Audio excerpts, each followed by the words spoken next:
ICC Chairman at the age of 35. Shah indeed has had a very rapid rise when you have to look at the power circles in cricket. BCCI secretary has already transformed the BCCI, especially when you look at the IPL media rights thing. It really put him on course for something big. Now the youngest ever ICC chairman, Shah has given some very interesting quotes after he took over, and now the focus is going to be on three aspects: globalization, test cricket, women's cricket. Now on those three particular facets, Shah had some very interesting things to say, because he began by stating, with cricket at the Olympics in 2028, this juncture is not merely a milestone. Confident it will drive the sport forward in an unprecedented way. After 128 years, cricket is coming back into the Olympics 4 years later. And because of that, Shah has stressed that yes, this is the ideal platform from which cricket can truly become a global sport.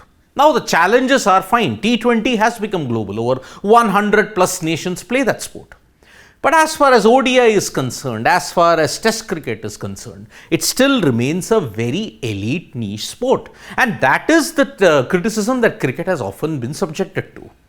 Will Shah, with the implementation of the technologies, with the challenges of all three formats, manage to ensure that cricket becomes a global sport? That is challenge number one. Now, challenge number two was on the T20 versus test cricket debate. A lot of criticism was coming about that, oh, there is not much focus on test cricket, T20Is is going to come, ODI cricket is anyway on its last throws, test cricket will not go ahead further.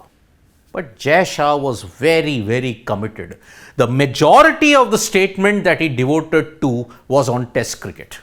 He stated, while T20 is a naturally exciting format, it is equally important that test cricket remains a priority for everyone, as it forms the bedrock of our game.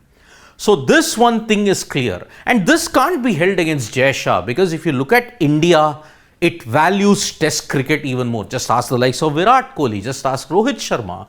All the people who come through, even from India's domestic circuit, they are also stating there are some exceptions that they don't want to play test, they want to play only ODIs or IPL or T20Is. Test cricket remains a priority. And if you look at it, we must see that our cricketers are driven to the longer format, and our efforts will be channelized towards this goal. It's not as if he's shooting it out of the blue. In India itself, he's implemented. He had stated in February that yes, there is a trend emerging that certain people are choosing the IPL and not playing domestic cricket. If that doesn't change, there will be severe repercussions. 2 or 3 people have already found it out the hard way. So Shah is pretty adamant that yes, test cricket remains the priority. But what will be more heartening is the next factor, in which he stated women's cricket. Allocating more resources and attention to women's cricket and differently abled cricket. Now that mission statement is clear. Women's cricket might get a big boost in his tenure as well, because if you look at it, ever since 2017, when India made it to the final of the Women's World Cup, women's cricket in India has taken a big leap forward.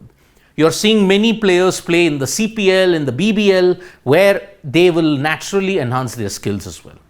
India has made it to the finals of most ICC events, but they have come up short.